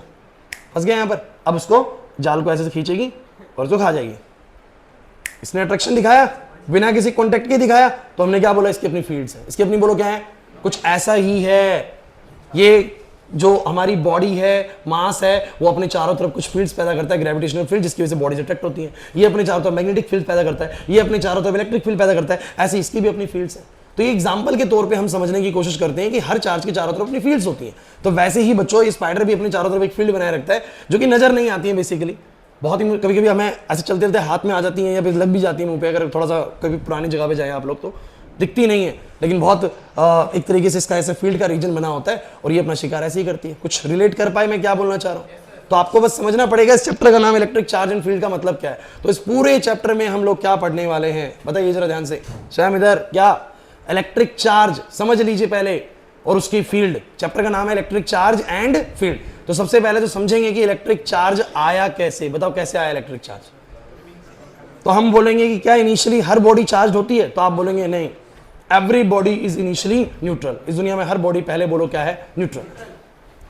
But it will acquire charge, वो चार्ज को एक्वायर कर सकती है। कैसे बोलो, रबिंग से। कैसे बोलो, तो जब भी हम दो बॉडीज को रब करते हैं तो किसी एक बॉडी के इलेक्ट्रॉन छिटक के किसमें चले जाते हैं, दूसरी में चले जाते हैं, जिसकी वजह से अब दोनों बॉडीज में इनइक्वालिटी आ जाती है चार्जेस की, और अब दोनों ही बॉडीज बोलो क्या हो जाती है, चार्ज। और चार्ज के बाद फिर वो अट्रैक्शन, रिपल्शन, लाइट, साउंड कुछ भी प्रोड्यूस करेगा। इसीलिए बोला गया कि इलेक्ट्रिक चार्ज तो एक ऐसा कैरेक्टरिस्टिक है which when acquired by a particle it will start attracting और repelling the other particles. Is it clear or not? किसी को यहां तक में कोई डाउट है? पक्की बात है, चलिए ठीक। वैसे एक चीज छोटी सी और है, अगर आप सुनना चाहते हैं, जानना चाहते हैं तो बता देता हूं, हालांकि उसका इतना मैं तो है नहीं, कि इन चार्जेस को प्लस माइनस ही नाम क्यों दिया, मोनू सोनू नाम क्यों नहीं दे दिया, एक को मोनू दे देते, एक को सोनू दे देते, ना प्लस माइनस क्यों दिया, कोई बता सकता है? Why these charge are named as plus and minus? Benjamin Franklin ने इसका नामकरण करा था कि एक को प्लस बोलो और एक को माइनस बोलो। क्यों? कोई दिमाग लगा सकता है, सोच सकता है इसके बारे में? Why they are named as plus and minus? वो मैथमेटिशियन थे, कोई दिमाग लगाओ, सोचो।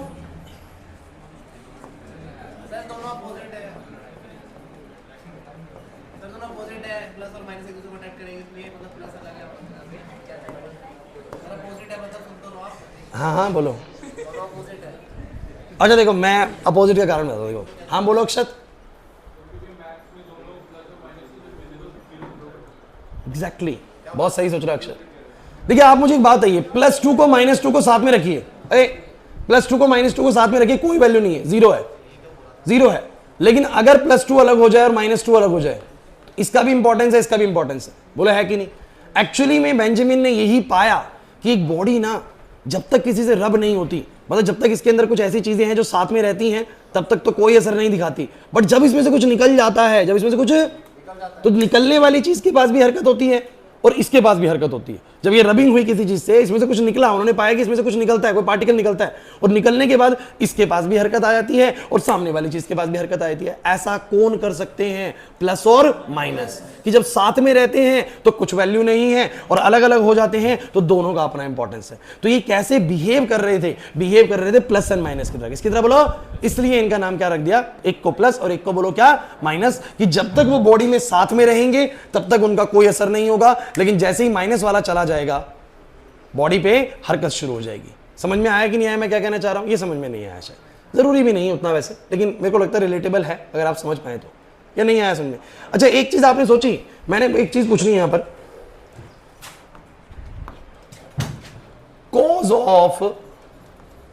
Cause of charge. चार्ज किस कारण से आता है बताओ जरा? तो आप लोग लिखेंगे, क्या लिखेंगे? Friction is the cause of charge. बच्चों बातें नहीं, चार्ज का कारण बताओ कौन है? फ्रिक्शन।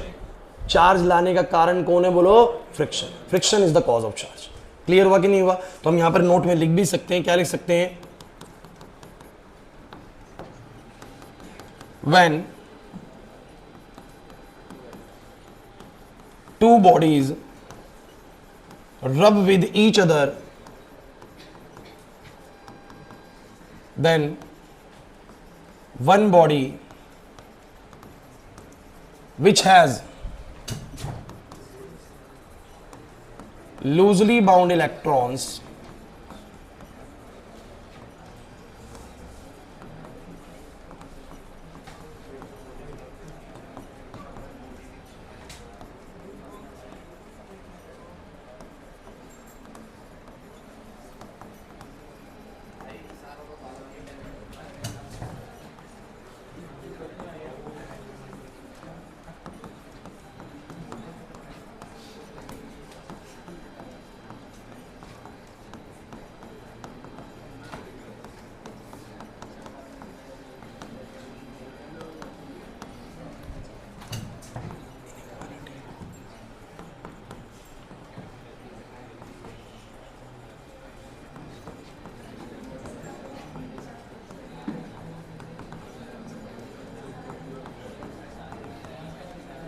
पढ़ो भाई, पढ़ो पढ़ो इसको। क्या बोलता है? when two bodies rub with each other, then one body which has loosely bound electrons lose their electrons to the body which has tightly bound electrons. जब भी दो बॉडीज रब करी जाएंगी तो कोई एक बॉडी जिसके लूजली बाउंड इलेक्ट्रॉन्स हैं उसके इलेक्ट्रॉन्स चले जाएंगे उस बॉडी के अंदर जिसके बोलो क्या है, टाइटली बाउंड इलेक्ट्रॉन्स हैं, और जिसके कारण due to which now both bodies have equality. शब्द यूज कर रहा है, इनइक्वालिटी यूज कर रहा हूं। इनइक्वालिटी का मतलब या तो ज्यादा होगा या बोलो क्या होगा, कम होगा। जो आपने मैथमेटिक्स के अंदर पढ़ा होगा इनइक्वालिटी, नहीं पढ़ा तो भी इनइक्वालिटी समझ लीजिए, जहां पर चीजें बराबर ना हो। सब बोलते हैं कि both bodies now have inequality of charges, and charges का मतलब वही प्लस माइनस की भी इनइक्वालिटी आ जाती है, and both bodies gets net charge. दोनों बॉडीज पे क्या आता है बोलो, नेट चार्ज आता है। This is how we can charge the bodies. Bodies इस तरीके से चार्ज होती है। This is one of the method of the charging. Charging की और भी मेथड है, बट एक मेथड हमें समझ में आ रहा है, बोलो क्या, फ्रिक्शन। सबसे जनरल मेथड समझ में आ रहा है। हमारे आसपास चीजें जब फ्रिक्शन में आती हैं तो उनके ऊपर बोलो क्या आता है, चार्ज आता है। अच्छा, आप रोड पे चल रहे हैं तो आपके पैरों के बीच में, रोड के बीच में चार्ज आ रहा है कि नहीं आ रहा? तब भी आ रहा है। जो आप रोड पे चलते हैं ना तो आपने पैरों को ऐसे ऐसे रब करते हैं, और रब करते वक्त डेफिनेटली एक बॉडी के इलेक्ट्रॉन दूसरे में जाते हैं, एक प्लस की बनती है और एक माइनस की, और इससे भी चार्ज आता है। आदि मानव ने पुराने समय में इसको दिमाग ऐसे लगा लेते, जब दो चीजों को वैसे रब कर रहा था ना, तो वो बार बार जब ऐसे टक्कर मारेगा दो चीजों के बीच में, तो एक के इलेक्ट्रॉन दूसरे में चले जाएंगे। एक बॉडी कैसी चार्ज हो जाएगी बोलो, नेगेटिव। एक कैसी बोलो, और जब वो दोनों मिलेंगी थोड़ी देर में ज्यादा चार्ज होने लगे तो क्या होगा, स्पार्क होगा। क्या होगा बोलो, उससे उन्होंने आग जला ली। नहीं आया ना, मैं समझ में मैं क्या कहना चाह रहा हूँ, पक्की बात है। तो ये सारा सिनेरियो मैं आप लोगों को बता चुका हूं। एक और चीज बड़ी इंपॉर्टेंट है, हु इज या which particle is responsible for electrification. बच्चों बातें नहीं, which particle is responsible for electrification. सब बच्चे बताओ, कौन सा पार्टिकल प्रोटॉन इलेक्ट्रिफिकेशन के लिए रिस्पॉन्सिबल है या इलेक्ट्रॉन? मुझे बताइए कि आपने एक बात आज पूरी क्लास में शुरू से सुनने लग रहे हो कि एक्चुअली में जब भी दो बॉडीज रब होंगी तो शिफ्ट कौन होगा, स्वयं शिफ्ट कौन होगा, इलेक्ट्रॉन या प्रोटॉन? यार आज तक आप लोग ना किसी बॉडी को बोलते हो पॉजिटिवली चार्ज होगी या बोलते हो नेगेटिवली चार्ज होगी, आप देखना कि सिर्फ इलेक्ट्रॉन्स की शिफ्टिंग की वजह से ऐसा हुआ है। मुझे बताओ, सोडियम पॉजिटिव चार्ज कब होता है, जब उसमें से इलेक्ट्रॉन चला जाता है। क्लोरीन नेगेटिव चार्ज कब होता है, जब उसके बाद इलेक्ट्रॉन आ जाता है। एक्चुअली में चाहे नेगेटिव चार्ज आ रहा है चाहे पॉजिटिव चार्ज आ रहा है, वो किसके आने जाने से आ रहा है, इलेक्ट्रॉन। किसके आने जाने से? प्रोटॉन आना जाना कभी नहीं करते। मुझे तुम सिंपल सी एक बात बताओ ना, इस बॉडी पे नेगेटिव आया, क्यों आया? क्योंकि 100 इलेक्ट्रॉन आ गए। इस बॉडी पे पॉजिटिव आया, क्यों आया? क्या 100 पॉजिटिव आए? नहीं सर, इसके 100 नेगेटिव चले गए, इस कारण से इसके पास पॉजिटिव ज्यादा रह गया। तो मतलब कि बॉडीज पे चार्ज लाने के लिए एक नंबर का क्वेश्चन सीबीएसई में पूछा गया है, which particle is responsible for electrification? Electron, proton, neutron, कौन है भैया इनमें से? तो क्या बोलेंगे, it is electron, it is electron. लेकिन सवाल यह कि ऐसा क्यों, इलेक्ट्रॉन ही क्यों जाता है? इलेक्ट्रॉन ही क्यों जाता है? Electron is only responsible for electrification. बताओ ऐसा क्यों है बच्चों, कौन बताएगा? यार एक बात बताओ, इलेक्ट्रॉन गया तो इसके पास नेगेटिव ज्यादा हो गया, इसके पास पॉजिटिव ज्यादा रह गया, इस कारण से चार्ज आ गया पॉजिटिव नेगेटिव का। प्रोटॉन क्यों नहीं गया? न्यूक्लियस के अंदर था। लेकिन इतना भी ऐसा नहीं कि एटम बहुत अंदर, न्यूक्लियस बहुत अंदर होता है और एटम बहुत बाहर, इलेक्ट्रॉन बहुत बाहर होता है। पॉजिटिव नेगेटिव तो है, प्रोटॉन भी जा सकता था। हाँ बोलो, प्रोटॉन बहुत भारी होता है। भारी भी क्या बोले, बहुत भारी बोल सकते हैं। बहुत भारी ऐसे नहीं कि स्टेबल जितना होगा, कंपैरेटिव टू इलेक्ट्रॉन बात हो रही है, कंपैरेटिव टू। एक्चुअली में प्रोटॉन का मास ना 1837 गुना ज्यादा होता है इलेक्ट्रॉन के मास से। प्रोटॉन का मास 1837 गुना ज्यादा होता है इलेक्ट्रॉन के मास से। अब मेरी पूरी बात सुन लीजिए, अंदाजन मान के चलिए 2000 गुना ज्यादा भारी है। अब मान लीजिए कि दो चीजें रब हुई, दो चीजें ऐसे रब हुई और भैया ऐसे यहां पर ना फोर्स, एनर्जी पैदा हुई। अब मुझे बताइए, जब एनर्जी पैदा हुई तो कौन सी चीज जल्दी उड़ेगी, हल्की वाली या भारी वाली? अच्छा, यहां पर बहुत तेज आंधी आ जाए तो ये टेबल उड़ेगी या इस टेबल पे रुका है ढक्कन उड़ेगा? ढक्कन उड़ेगा यार, सिंपल सी बात है। समझ रहे हैं मैं बात, मैं क्या कहना चाह रहा हूं? अगर यहां बहुत तेज आंधी आ जाए तो ढक्कन उड़ेगा या टेबल उड़ेगी? ढक्कन उड़ेगा सर। तो वही बात है, ये बातें नहीं। एक एटम के अंदर प्रोटॉन का मास इलेक्ट्रॉन के मास से लगभग 2000 गुना ज्यादा भारी होता है। इसलिए जब भी शिफ्टिंग होती है तो किसकी होती है बोलो, हल्के पार्टिकल इलेक्ट्रॉन की होती है। तो बॉडीज पे चार्ज के लिए रिस्पॉन्सिबल कौन होता है बोलो, इलेक्ट्रॉन। और रिस्पॉन्सिबल वो क्यों होता है? क्योंकि सर इलेक्ट्रॉन का मास हल्का होता है। क्लियर हुआ या नहीं हुआ? पक्की बात है। चलिए अब मैं आप लोगों को एक और चीज सिखाता हूं। यहां तक की बात समझ में आ रही है कि नहीं आ रही? नोट घर पे कर लेना, ज्यादा इसमें भी कुछ है नहीं। आज पहली क्लास इंट्रोडक्टरी क्लास ही होती है इसकी। अब मैं आप लोगों को एक चीज सिखाता हूं जिसको बोलते हैं हम इलेक्ट्रोस्टैटिक सीरीज।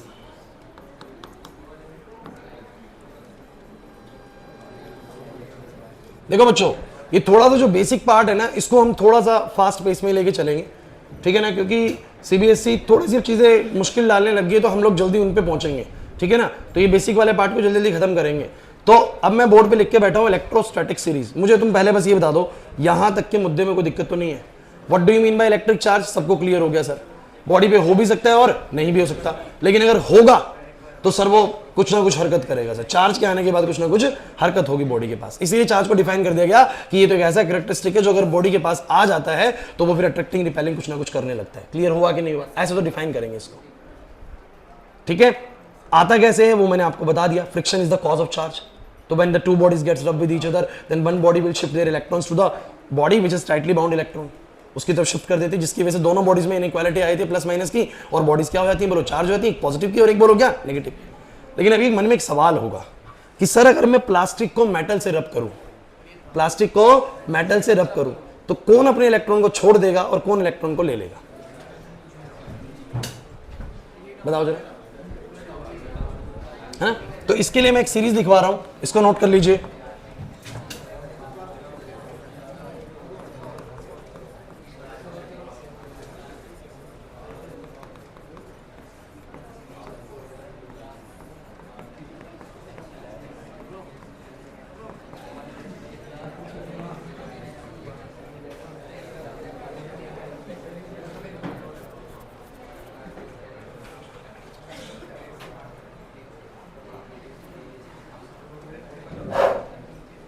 एक बार सीरीज श्योर कर लेते हैं कि ऐसा ना हो सीरीज में कुछ ऊपर नीचे हो। एक बार देखो जरा, ग्लास, फ्लैनेल, वूल, सिल्क, मेटल, रबड़।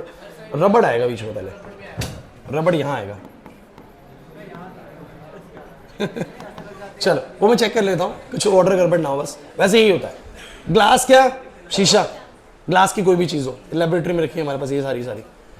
फ्लैनल, फ्लैनल क्या होता है? फ्लैनल ना एक तरह का कपड़ा है, जैसे चेक की शर्ट होती है ना, ज्यादातर लड़के जो पहनते हैं वो थोड़ा फ्लैनल का कपड़ा होता है। अभी मेरे को नजर नहीं आ रहा किसी के पास फ्लैनल का कपड़ा, लेकिन नहीं ये भी नहीं है।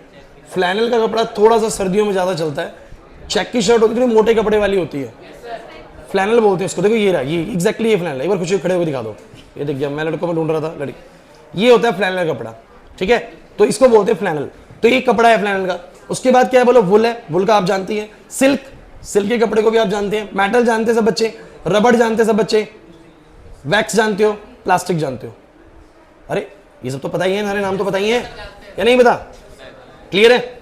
अब सुन लीजिए, ये जो इलेक्ट्रोस्टैटिक ऑर्डर है आप लोगों को ये याद रखना है, और ये याद रखना है कि ऊपर से नीचे आते हुए ऊपर वालों के इलेक्ट्रॉन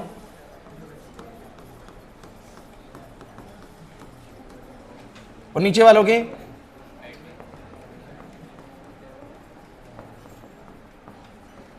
अब इसका क्या मतलब है? इसका क्या मतलब है? जितना नीचे जाएंगे मटेरियल के पास उसके इलेक्ट्रॉन के पकड़ने की क्षमता थोड़ी सी ज्यादा है कंपैरेटिवली टू जो ऊपर वाला है। समझ लीजिए इस बात को। मतलब कि ऊपर वाले कैसा चार्ज एक्वायर करेंगे? Positive charge. और नीचे वाले कैसा एक्वायर चार्ज करेंगे? Negative charge. मतलब कि मैं एक सिंपल से आसान शब्दों में अगर आपसे बात करूं तो मैं कहूं कि अगर प्लास्टिक की किसी चीज को सिल्क के किसी कपड़े से रब किया जाए, प्लास्टिक की किसी चीज को, ये मेरे पास प्लास्टिक है, इसको रब किया जाए, ये मान लो कपड़ा है, किसका? सिल्क का कपड़ा है, इसके साथ रब किया जाए, तो मुझे बताइए कि कौन अपने इलेक्ट्रॉन्स को छिटक देगा और कौन इलेक्ट्रॉन्स को गेन करेगा? सिल्क अपने इलेक्ट्रॉन्स को छिटक देगा और कौन गेन करेगा बोलो? प्लास्टिक। नहीं आई मेरी बात समझ में? पक्की बात है?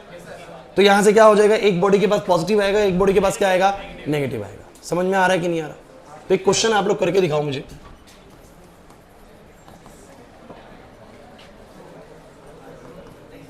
एक बार कोई बच्चा मुझे एनसीईआरटी बुक दिखाओ अगर है तो, किसी के पास है? नहीं है किसी बच्चे के पास?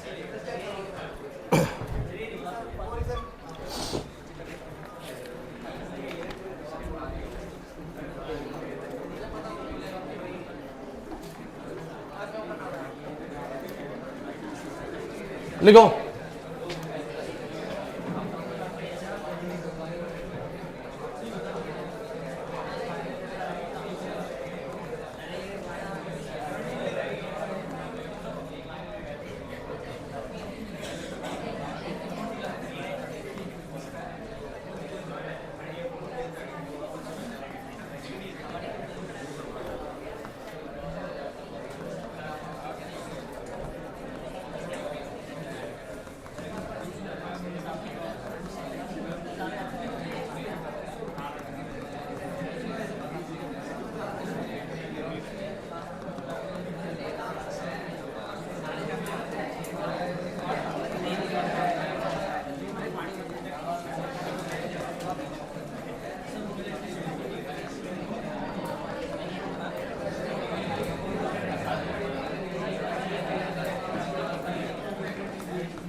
चलो जल्दी से बता दो।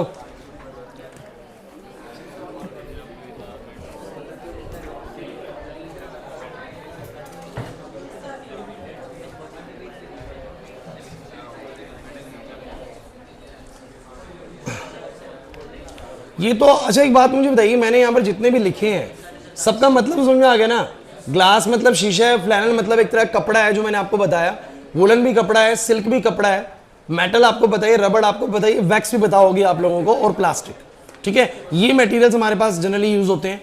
इन सभी मेटल, अब हवा से तो रब नहीं करोगे ना किसी चीज को, रब करने के लिए तो कोई सॉलिड चीज चाहिए, सॉलिड चीजों की मैंने टाइप लिख दी है। अब अगर आप सिल्क के कपड़े से किसी मेटल की रोड को ऐसे घिसेंगे तो मुझे बताइए कौन सी चीज पे पॉजिटिव चार्ज आएगा, कौन सी पे नेगेटिव आएगा? आयुष नहीं आ रहा समझ में? तो बताओ जरा, ऊपर वाला जो ऊपर होगा वो लूजली बाउंड है, जो उससे नीचे होगा वो ये सीरीज हो गई। तो अब सिल्क मेटल से ऊपर आता है, तो सिल्क से जब मेटल को रब करोगे तो सिल्क अपने इलेक्ट्रॉन्स को छिटक देगा, क्योंकि सिल्क के इलेक्ट्रॉन लूजली बाउंड है एज कंपेयर टू मेटल। तो जैसे वो छिटकेगा बताओ क्या होगा? सिल्क के ऊपर कैसा चार्ज आएगा? पॉजिटिव। बहुत बढ़िया। और मेटल के ऊपर कैसा आएगा? नेगेटिव। तो अगर आपसे मैं पहले वाले का आंसर पूछ रहा हूं, पहले वाले का, तो मुझे बताओ जरा पहले वाले का क्या आंसर आएगा? Which will acquire the positive charge? Silk. Second, which body will acquire the negative charge? Metal rod. अच्छा, मेरा तीसरा सवाल बड़ा इंपॉर्टेंट है। Is there any change in the mass of the bodies?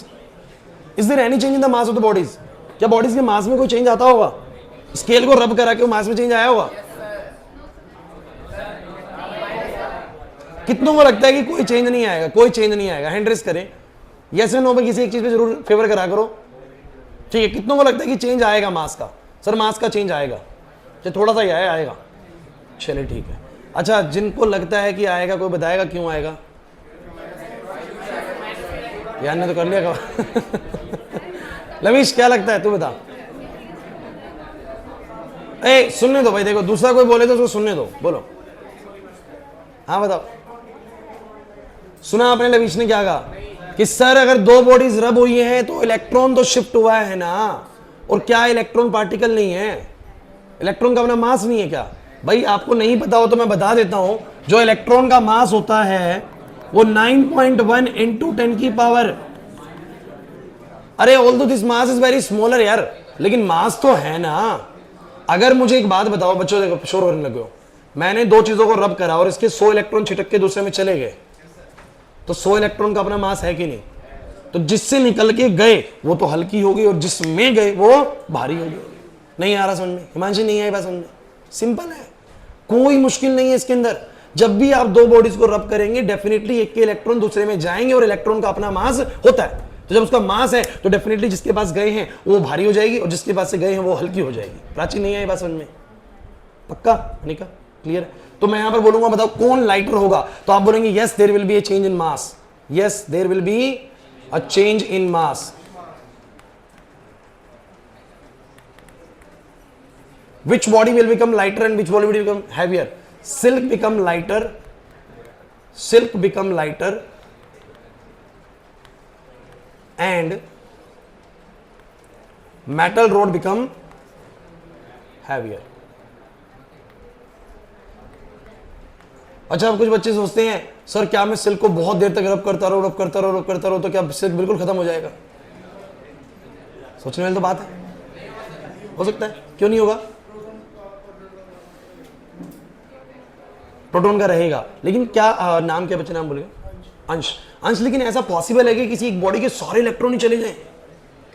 सोचो ना यार, एक बात मुझे बताना, एक क्लास सुनो, ये थोड़ा सा इंटरेस्टिंग पार्ट है। आयुष ध्यान सुनो, आपने कहा सर सिल्क को मेटल से रब करूंगा, सिल्क के इलेक्ट्रॉन मेटल में जाएंगे, metal will acquire the negative charge, silk will acquire the positive charge. कैसे रब करता रहो तो सिल्क बहुत ही हल्का हो जाना चाहिए। लेकिन देखिए एक सर्टेन टाइम के बाद चार्ज शिफ्ट होना बंद भी होगा। क्यों होगा?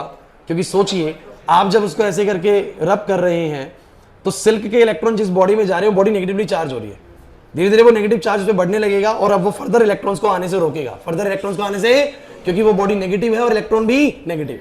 दूसरी बात, इस बॉडी के पास पॉजिटिव चार्ज आ चुका है। कैसे जा चुका है बोलो?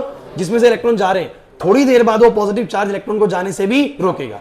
तो ये जो चेंज आता है ना मास का, वो थोड़ा सा आता है, बहुत ज्यादा बड़ा चेंज नहीं आता। मतलब जब भी आप दो बॉडीज को रब करते हैं थोड़ी देर तक तो चार्ज शिफ्ट होते हैं, उसके बाद चार्ज शिफ्ट होना क्या हो जाते हैं? बंद हो जाते हैं, क्योंकि एक सर्टेन टाइम के बाद ये बहुत पॉजिटिव हो जाएगा और बहुत नेगेटिव, तो पॉजिटिव वाला इलेक्ट्रॉन को जाने नहीं देगा और नेगेटिव वाला इलेक्ट्रॉन को आने नहीं देगा।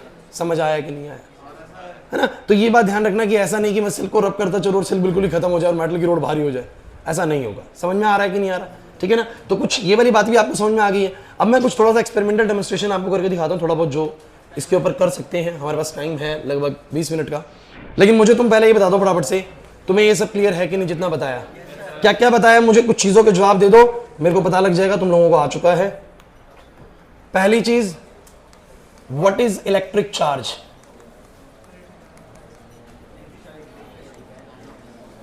क्या है इलेक्ट्रिक चार्ज? क्या हर बॉडी पे इलेक्ट्रिक चार्ज होगा?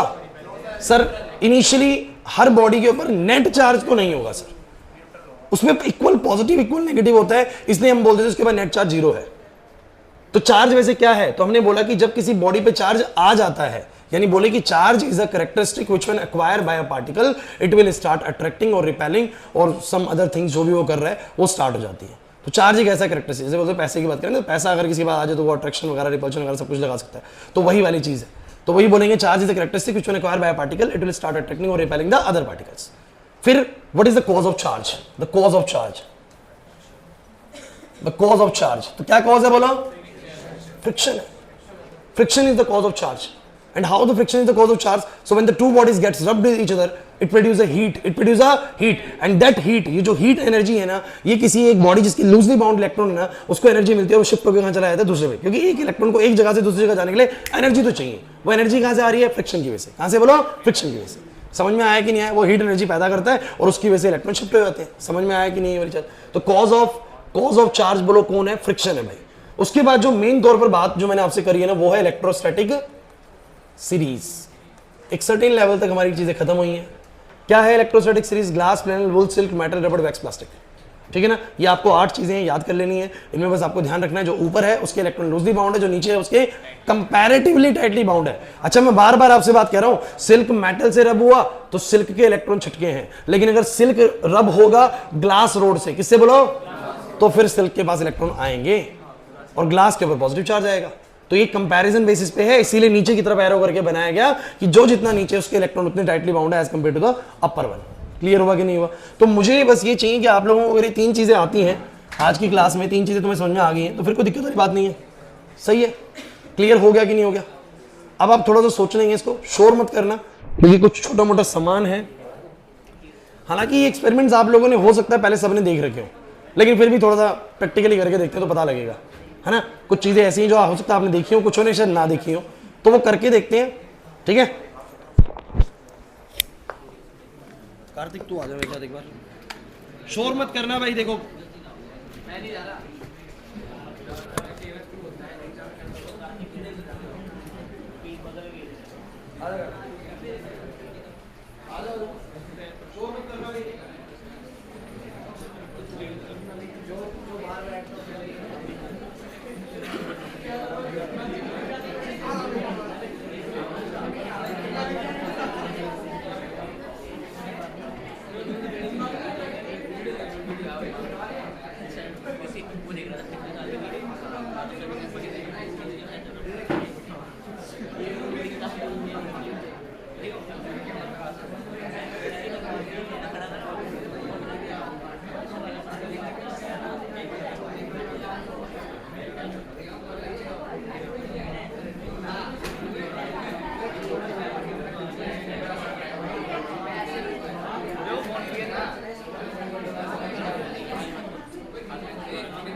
देखो भाई,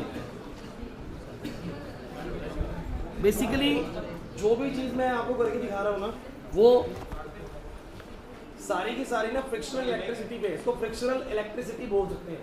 क्यों? फ्रिक्शन की वजह से आप चार्ज क्रिएट कर रहे हैं, तो उसको बोल देते हैं फ्रिक्शनल इलेक्ट्रिसिटी या फ्रिक्शनल चार्ज, ठीक है ना। तो देखिए कैसे क्रिएट कर रहे हैं, बहुत सारे इसके एक्सपेरिमेंट्स हैं, कुछ हम आपके सामने कर सकते हैं, वो करके देख लेते हैं। वो स्केल वाला नहीं कर रहा है, स्केल वाला मेरे को पता है सबने बहुत ज़्यादा बार करा हुआ है, तो स्केल वाला तो नहीं करेंगे, वो तो 5वीं क्लास के बच्चे भी कर लेते हैं। ये मेरे पास एक प्लास्टिक रोड है, ठीक है। अगर मैं इस रोड को किसी भी सब्सटेंस से रब करूँगा तो बेसिकली इसके ऊपर क्या आएगा, चार्ज आएगा, ठीक है। ये कर सकते हैं। और मेरे पास कुछ बहुत हल्की सी चीज़ है, हाँ ये पंखा बंद करना पड़ेगा इसके लिए, तो नहीं एसी चलने दे।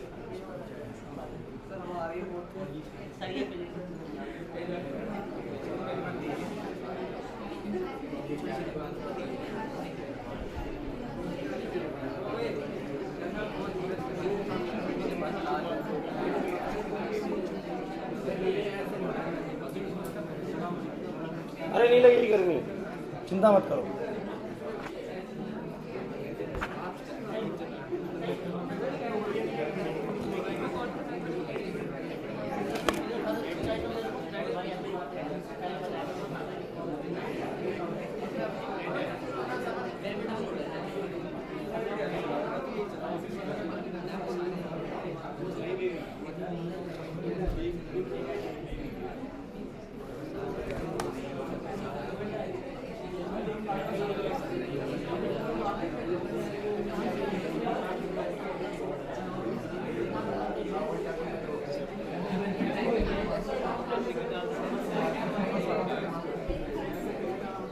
भाई देखो, अगर हम इसको रब करते हैं किसी एक चीज को, हालांकि उस पर ये देखिए, ठीक है, समझ रहे हैं बात को। अगर मैं इधर लेके आऊंगा तो ये इधर अट्रैक्ट होएगा, समझ रहे हैं, ठीक है, नहीं समझ रहे। बेसिकली इसके ऊपर चार्ज क्रिएट करा है, थोड़ा बहुत इस पे भी करा है, लेकिन ये दोनों एक दूसरे के ऊपर पॉजिटिव नेगेटिव चार्ज क्रिएट कर रहे हैं फिलहाल, ठीक है। ये मान लो कि इनके इंटरमीडिएट में आता है बीच में, तो एक पे पॉजिटिव चार्ज क्रिएट कर रहे हैं, एक पे नेगेटिव, और ये फिर अट्रैक्ट कर रहे हैं, ठीक है। और थोड़ा सा दिखाता हूँ, रुक जाओ, उतना बढ़िया तरीके से क्रिएट नहीं हुआ अभी, शोर नहीं भाई।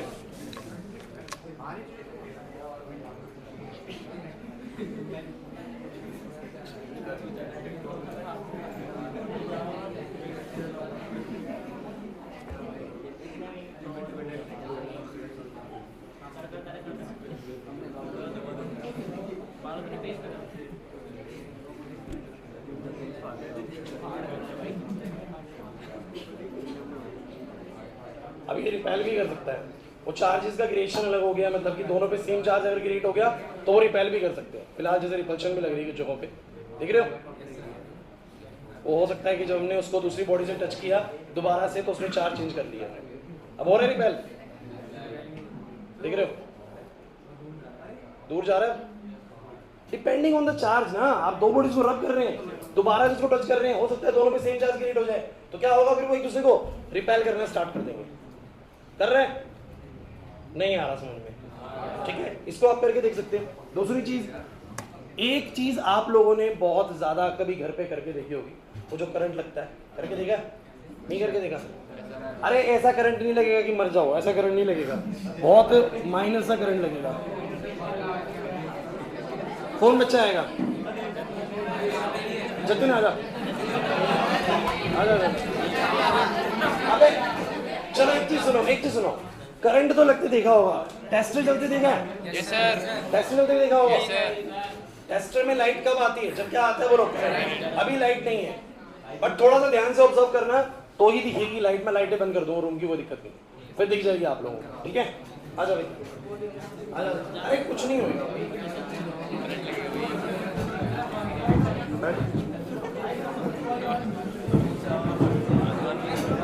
और करो, अरे मैं मारूंगा।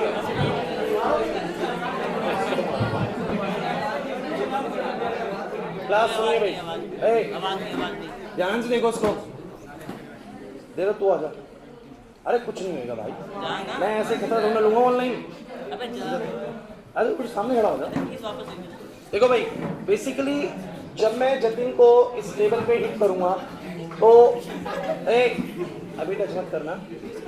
बेसिकली इसके ऊपर चार्ज क्रिएट होगा जब ये बार बार इस चेयर पे मैं इस चीज को हिट करूंगा तो एक बॉडी के इलेक्ट्रॉन दूसरे में जाएंगे, इससे इसके ऊपर चार्ज क्रिएट होगा और वो चार्ज सिमिलर किसके ऊपर आ जाएगा, जतिन के ऊपर भी, ठीक है। लेकिन जब तक सर्किट पूरा नहीं होगा ना तब तक किसी को मतलब इसी को चार्ज इसकी बॉडी में रहेगा, करंट तब लगेगा जब चार्ज पास होगा इसके अंदर से। तो वो कब होगा, जब ये इसको टच करेगा। तो थोड़ी देर में टच करवाएंगे, जब करवाएंगे तो थोड़ा सा जो तुम्हें हो वो तुम्हें बताना। पैर उठा ले भाई, पैर उठा ले।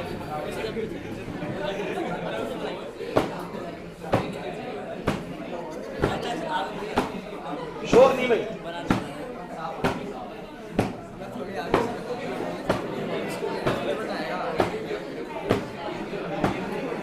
हाथ डाले, हाथ डाले।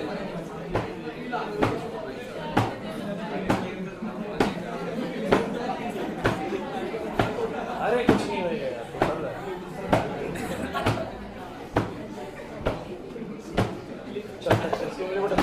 अबे वो टच करेगा तेरे को, तू पैर रख देगा चार्ज लीक हो जाएगा। पैर डाले, पैर डाले, तू कुछ मत कर, वो टच करेगा। अबे शांति से बैठ जा, हाथों को ऐसे रख।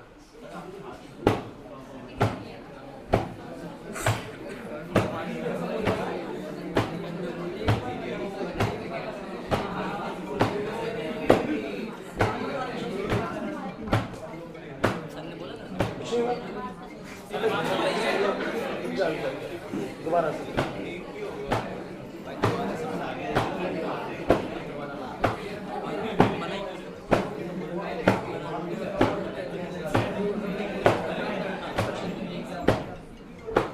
नहीं हो रहा है, नीचे बैठी, नीचे बैठी,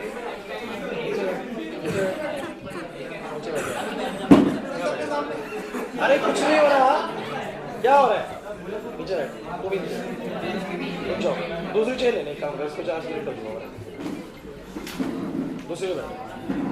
मेरा कोई पोर्शन तो टच नहीं है ना ग्राउंड में, चप्पल उतारने काम कर। हाँ बस बैठ, पैर ऊपर करके बैठी हो, ठीक है।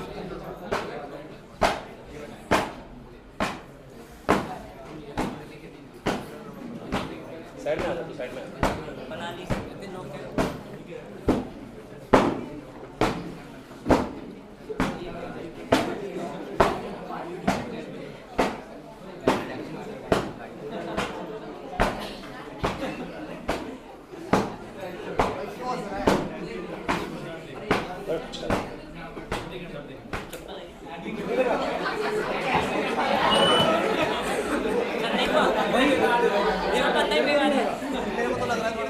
मेरे को लग रहा है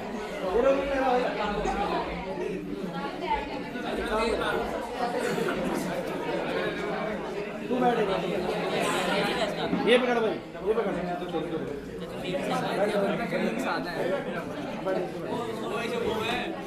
भाई। क्लास एक बार ऐसे करके देखो, ठीक है। थोड़ा तो चाहिए लगे पंखा चलाना।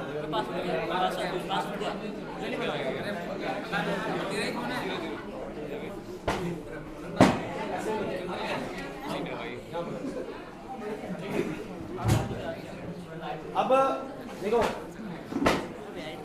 टेस्टर में नहीं आया कुछ भी, अक्षरा आपने जब मैं बोलूँ ना इसके ऊपर टच कर देना, आपको कुछ नहीं लगेगा। इसमें टेस्टर में देखना लाइट आएगी नहीं, ठीक है।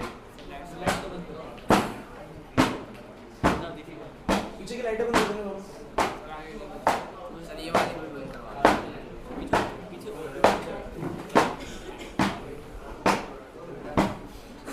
वो वाली लाइटें बंद कर सकते हो। अच्छा साइड में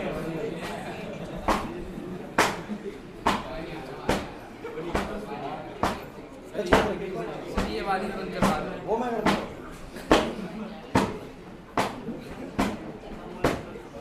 क्या टच कर रहे हैं इसके टॉप पर, टेस्टर पे नजर रखना, आसपास के बच्चे जाते हैं।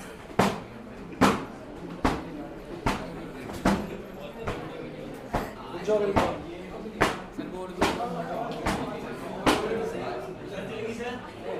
जाओ भाई लाइट कुछ तो है जो करो अक्षरा करो टच इसको पता नहीं करंट क्यों नहीं लगा एक बार दोबारा देख लो अरे अब ज्यादा नहीं अरे ध्यान से अरे बिल्कुल आराम से आइए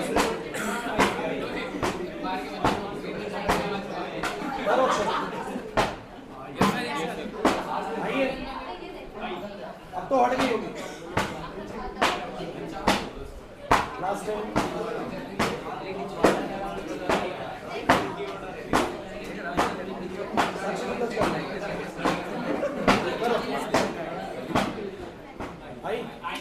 अरे आइए देखो क्या है मैं बताऊं अब ये देखो क्लास में बैठे बिना बच्चे दूर तक नहीं दिखेगी आसपास नहीं दिखेगी आप यही काम ना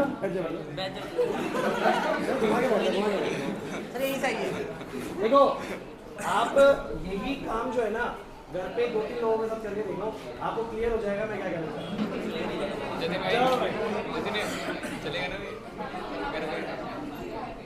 बैठ जाओ वहाँ बैठ जाओ इसको पता नहीं करंट क्यों नहीं लगा हो गया ना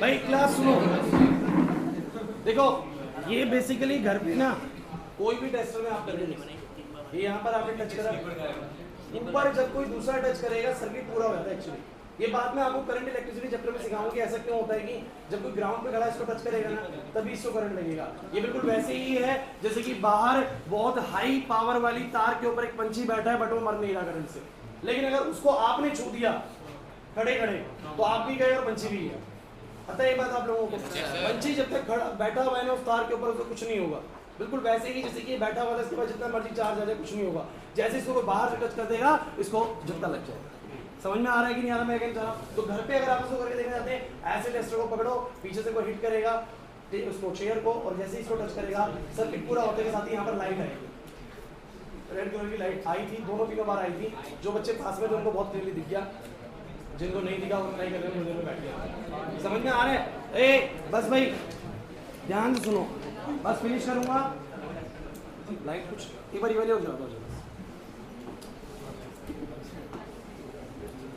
ये रॉड से जो करा था उसमें तो आपको दिख गया था ना कि वो अट्रैक्शन रिपल्शन हो रहा था हम लोगों का ठीक है ना चार्ज की वजह से ये बस एक बेसिक सा छोटा सा डेमोन्स्ट्रेशन है कि आप लोगों को थोड़ा सा आइडिया लगे कि चीज़ों को रब करने के बाद उनके ऊपर चार्ज क्रिएट होता है मेन बात बस ये है कि आज जो ये 3 चीज़ें आप लोगों को कराई गई है एक बार आप लोग इनको एक बार सोच लो ये तीनों आप लोगों को समझ में आ गई कि नहीं आ गई कुछ डाउट इसके अंदर किसी बच्चे को देखो शुरुआत जो है ना वो ऐसी ही इंट्रोडक्शन से होगी इसके बाद न्यूमेरिकल वगैरह सब कराए जाएंगे चैप्टर के अंदर जैसे बुकलेट भी आप लोगों की बना रखी है लेकिन उस स्टेज तक पहले पहुंचे हम जहाँ पर फॉर्मूले डेरिवेशंस वगैरह स्टार्ट हो लेकिन शुरुआत की 1-2 क्लासेस हम लोग चार्ज फील्ड्स इन्हीं चीज़ों को समझने में निकल जाते हैं क्योंकि चैप्टर का एग्जैक्ट मीनिंग समझना बहुत ज़रूरी है उसके बाद उसके ऊपर काम करना थोड़ा सा आसान हो जाएगा तो लास्ट 1 मिनट का रिकैप मैं आपको बता रहा हूँ हमने जो पढ़ा है आप लोग नेक्स्ट क्लास में भी पढ़ के आएंगे अच्छे से क्या पढ़ा है sir what do you mean by electric charge chapter का नाम था इलेक्ट्रिक चार्ज इन फील्ड में कोई डाउट है आप लोगों को वैसे बेसिक जो मैंने आइडिया दिया है सर चार्ज है वो अपने आसपास की चीजों के ऊपर क्या लगा रहा है फोर्स लगा रहा है और बिना किसी कॉन्टेक्ट के लगा रहा है जब भी कोई चीज बिना किसी कॉन्टेक्ट के काम करती है तो हम मान के चलते हैं कि वो किसकी वजह से हो रहा है फील्ड्स की वजह से किसकी वजह से और उन फील्ड्स को हम अकॉर्डिंग टू द फोर्स नाम देते हैं अगर ग्रेविटेशनल फोर्स है तो हमने ग्रेविटेशनल फील्ड नाम रख दिया मैग्नेटिक फोर्स है वो भी बिना कॉन्टेक्ट के होता है तो उसका नाम मैग्नेटिक फील्ड रख दिया अगर इलेक्ट्रिक फोर्स है चार्ज की वजह से हुआ है तो हमने उसका नाम इलेक्ट्रिक फील्ड रख दिया ठीक है ना तो फोर्सेस दो ही तरह के थे कॉन्टेक्चुअल और एक नॉन कॉन्टेक्चुअल फोर्सेस जो होते हैं हम मान के चलते हैं कि बीच में कोई फील्ड्स है जो इस काम को पूरा कर रही हैं और वो 3 तरह की फील्ड्स मैंने आपको बता दी समझ में आ गया कि नहीं आ गया तो what do you mean by electric charge तो भैया चार्ज की डेफिनेशन अगर पूछी जाती है तो क्या बोलेंगे बोलो electric charge is a characteristic which when acquired by a particle it will start attracting और रिपेलिंग द अदर पार्टिकल्स ठीक है फिर पूछेंगे what is the cause of charge आया कैसे तो वन ऑफ द मेथड है एक मेथड है चार्ज को क्रिएट करने का बोलो क्या friction is the cause of charge that when we rub the two bodies जब दो बॉडीज एक दूसरे से रब करी जाएंगी तो कोई एक बॉडी जिसके इलेक्ट्रॉन लूजली बाउंड है उसके इलेक्ट्रॉन छिटक जाएंगे उस बॉडी में जिसके इलेक्ट्रॉन टाइटली बाउंड है और जिसके कारण से दोनों ही बॉडी के अंदर पॉजिटिव और नेगेटिव की इनइक्वालिटी आ जाएगी पहले इक्वालिटी थी बाद में क्या आ जाएगी इनइक्वालिटी इसी कारण से पहले न्यूट्रल थी और बाद में दोनों ही न्यूट्रल नहीं रहेंगी क्योंकि एक के पास प्लस ज्यादा हो जाएगा और एक के पास माइनस ज्यादा हो जाएगा ये बात क्लियर होती है कि नहीं होती अच्छा कोई पूछेगी मतलब किसके पास प्लस किसके पास माइनस ज्यादा होगा तो मैंने आपको कैटेगरीज बता दी वो बोलेगी मैंने किसी वुलन के कपड़े से वुलन के कपड़े से रबड़ की कोई रोड को, रबड़ की कोई चीज को रब कर दिया, तो वुलन ऊपर है, रबड़ नीचे है, तो वुलन अपने इलेक्ट्रॉन्स को रिलीज कर देगा और रबड़ गेन कर लेगा, तो वुलन हो जाएगा पॉजिटिवली चार्ज, रबड़ हो जाएगा नेगेटिवली चार्ज। एक हो जाएगा हल्का, एक हो जाएगा भारी। तो तीन चीजें ही जान के जानिए आज की क्लास में, what do you mean by the electric charge, what is the cause of the charge and what is the electrostatic series. क्या है इलेक्ट्रोस्टैटिक सीरीज, उसका क्या मतलब है, उस पर कैसा क्वेश्चन आप लोगों को बन सकता है। समझ में आ गया कि नहीं आ गया? मेन चीज तो यही थी, ये आपको समझ में आ गई कि नहीं आ गई? ठीक है, तो कल अपनी सेम केमिस्ट्री और जैसे मैथ्स की जो क्लास है वो है, टाइमिंग्स आपको पता ही है, ग्रुप में ऐड कर दिया गया है आप लोगों को। जो बच्चा ग्रुप में ऐड नहीं है वो तो मुझे भी नंबर लिखवा जाए, और बस 2 से 3 मिनट के लिए वो सभी बच्चे रुक जाना जो बच्चे 11th क्लास में नहीं थे, यहाँ पर 12th में ही आए हैं। ठीक है, 2 मिनट बस वो बच्चे रुक जाना, बाकी बच्चे जा सकते हैं।